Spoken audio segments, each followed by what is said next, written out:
Buongiorno everyone, welcome back to the Magpie Channel TV. It's a big week, right? Everyone's talking about this cup final, that's not a cup final, on Sunday for the Champions League positions, for the fight-off, the playoff between the Mags and Chelsea. That's on Sunday, 12 o'clock. We'll have loads of build-up of that as the week goes on. Big Al has talked about it as well today and what he thinks and what happens for Newcastle for the last three massive games of this season to go. But before that, let's dive into some transfer news, and then we're going to talk about centre-backs soon, because lots of them are being linked, as we know that is a priority position for the Mags this summer. But we'll start off with James Macki, the Man City starlet, who was up for sale this summer, because they love doing that, don't they? They'll sell them on, they'll have a buyback clause, and they'll buy them again in a few years' time. £25 million fee on young Macki's head. The midfielder who has only got 12 months left of his current contract, and apparently Newcastle are leading the race for him. That's from the Telegraph. Now, what I like about Macki is his versatility. He obviously can play on the right wing, he can play left centre mid. Could do with him now, Tap out Joe Willock soon.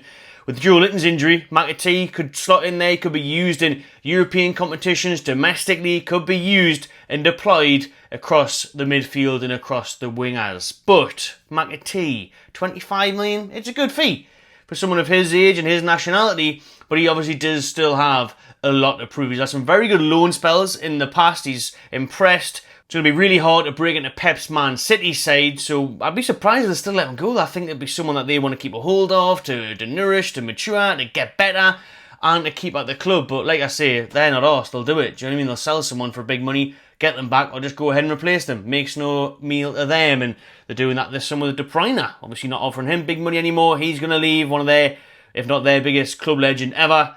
And also a couple of young players like Cole Palmer. They'll just let them go because they'll just buy somebody else. Doesn't really matter to them.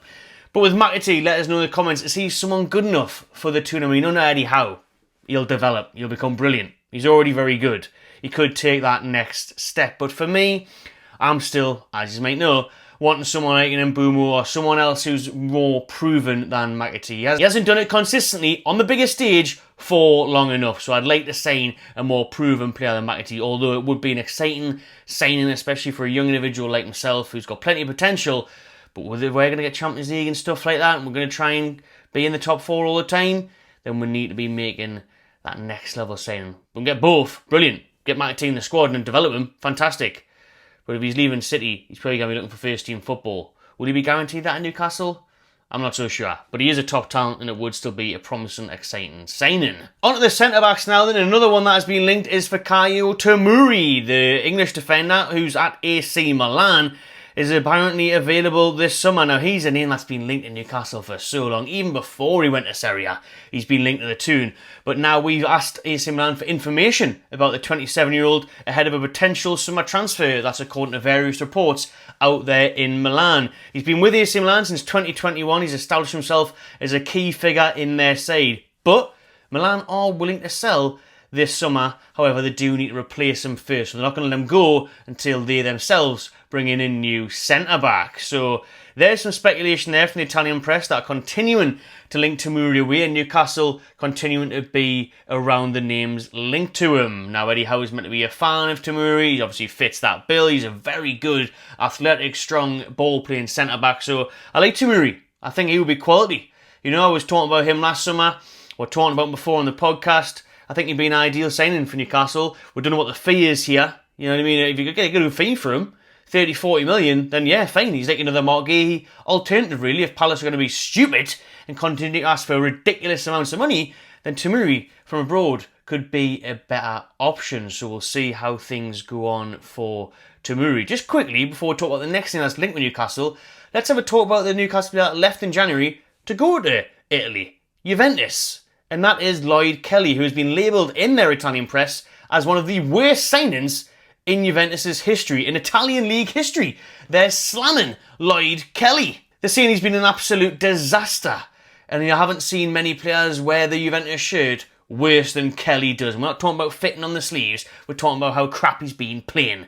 Poor lad. I mean, you've got to be careful with him. I mean, he started off having a bit of a disaster, to be fair, didn't he? His debut and his first few games, he was getting hammered all over social media and all over the fans there in Italy. And then he kind of leveled himself out and they were like, actually, he's doing all right now, getting a bit of a run on the team, he looks good, he may improve. Juventus aren't exactly lighting things up themselves across the pitch throughout the season. But now he's having another couple of horror shows, and the press and the local fans over there in Milan are really jumping on Kelly's back, saying he is terrible. What is going on here? We have been robbed. Newcastle have had our lives. Well, it's nice that that's actually the way around for a change, because how many times in the past has it felt like we have had our pants pulled down with signings? So Kelly to Juve, it's all but done really, isn't it? It's an obligation that's meant to be triggered once they do guarantee qualification into Europe, which is looking likely. I think the 4th at the minute, 3rd. So they're looking good for that. It's any form of European football, so that's looking very likely. And then Newcastle will bank 25 million for the services of Lloyd Kelly, who we obviously got on a free. So, we know we haven't made any signs in a few windows, and a lot of people were getting on Mitchell's back in the last couple of transfer windows. However, now he's got his feet on the table, very much so. We're expecting a big summer ahead for incomings. Outgoings-wise, in January, he played an absolute blinder with Lloyd Kelly. So big credit to him there. And of course, getting about 10 million for Miguel Almiron as well. So on to the final name that has been linked as a centre-back target for Newcastle. And it's a bit like Tamuri, where this name doesn't go away. And that is Quansah of Liverpool. Now, we wanted him last summer. Apparently, it was close with a swap deal for Anthony Gordon when we were strung by PSR and getting battered with FFP. That deadline was coming to a close. We were trying to get rid of, your Mintas, your Andersons. Gordon was nearly going, and Quansah was wanted in the other direction. However, Slot and Liverpool gave a big fat decline on that one, and they didn't want to lose him. But another year's gone by. Quansah hasn't quite lived up to the height that Liverpool wanted. Although they're not desperate to sell him, they're not saying, like, right, we need to offload him, this kid's not good enough. They're happy for him to stay and work on him again, and they do still believe in him a bit. But this summer, they are a bit more reluctant if someone did come in, like Newcastle did last year, like other clubs, put in a little feeler about him.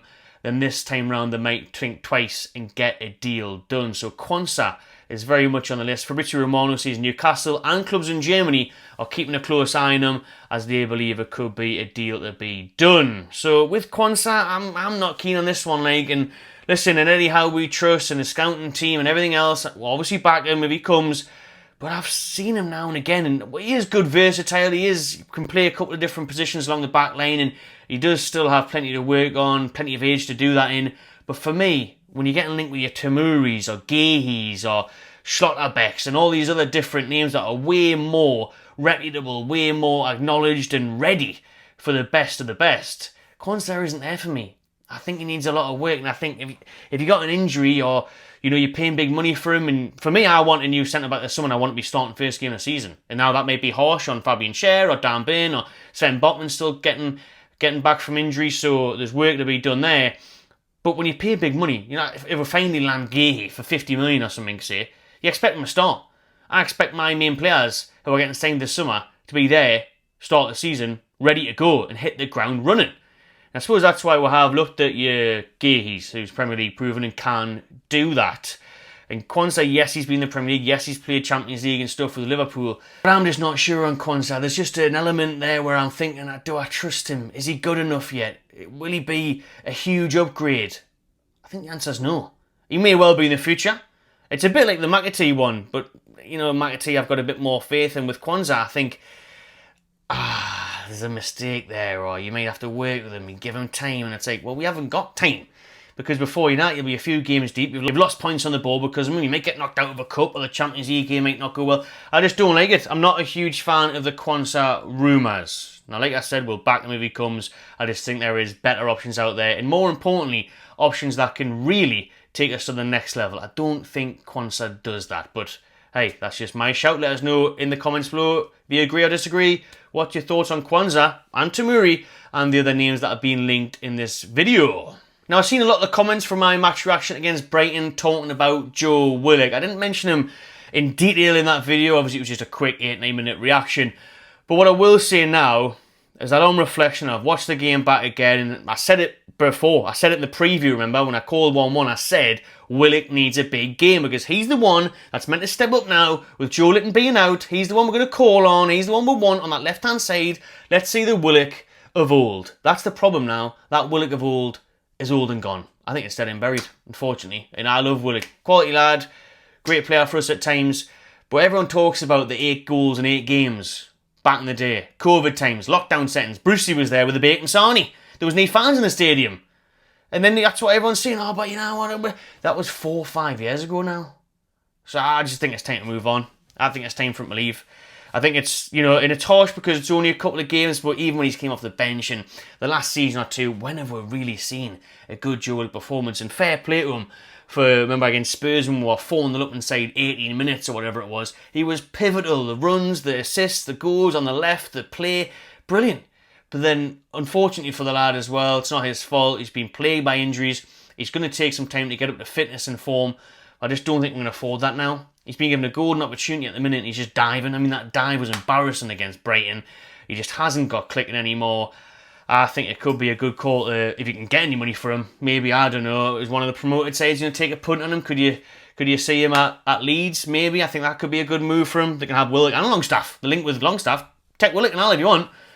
Get good money for him, and we paid 25 million for him, but that was 5-6 years ago. So I think we've got a kind of decent amount of money out of him because he has been good at times. He has played in European competitions. He has, like I said, done jobs in past on certain games. But when you see his name on the team sheet now, I just don't have the trust in him anymore, unfortunately. And I didn't want to badmouth one players or say that because it's not like he's not trying probably, but for me it's just, I've had enough. I think it's time for a fresh face, and a fresh start for him would probably be the best outcome now. So I just think it's time for that player to leave. I do. I just think it's time for Joe Willock to leave and for us to upgrade. Or he can stay maybe, do not be pushed out the club. But like I say, if you can get a good offer for him, then why not take it and then bring someone else and replace him? Whether that be a Macki, whether you bring in someone a bit older, a bit more experienced, valuable asset of the team who's been there and done it in big games and stuff, that could be a shout as well. But with the Willock now, I just don't see anything that I used to love in him. The technical ability's not quite at it.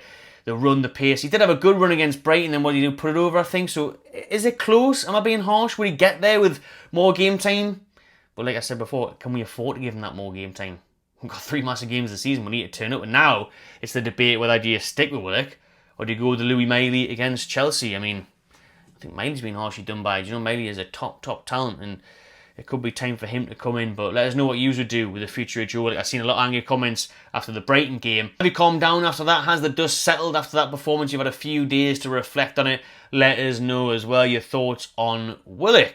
Talking about that huge game on Sunday, we've got plenty of time to look forward to it. We're only on Tuesday now, so it's not until Sunday lunchtime, that game. Your roast dinner's on hold. The two not kicking off in a Champions League fight-off, to be honest, a bit of a playoff. And Bruno Guimaraes, our captain, has issued a call to arms. He's back in for a big atmosphere again now. Bruno's currently enjoying himself in Disneyland Paris. Valiant cry, everyone, when I'm stroking Mickey Mouse. Fine by me, Bruno. You can stroke him all you want. You won the trophy. You're our captain. Enjoy yourself at Disneyland there. Go on all the rides. Meet SpongeBob, meet Daffy the Duck, whatever you want to do. Have a nice few days off. They deserve it. I'm alright with them. I'm just weighing them up. But he's saying that we need to be behind the team on Sunday. And listen, we didn't need to know that. But he's calling again for a massive atmosphere. And we're going to need it. We are going to need it. Everyone's going to know it. And I think it's because of the kick-off time. It's a strange crap one, isn't it? 12 on a Sunday. I mean, the 2:30 kick-offs and all that are worse enough, but 12 on a Sunday?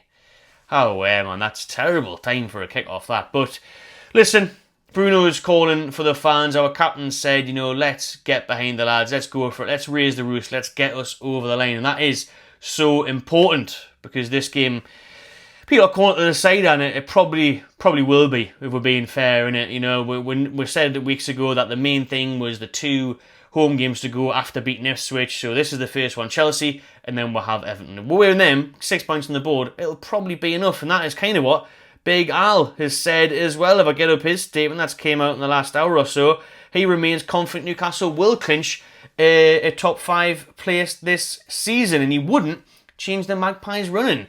He says we've got Chelsea, Arsenal, Everton, 2 home games. I'm hopeful and confident they can win those 2 games. Maybe nick a point against Arsenal. They're not at it, are they? They're not as good as they have been or should be because of the situation of the Champions League. 6 points will do it. We've got to play Chelsea. Chelsea have to play Forest.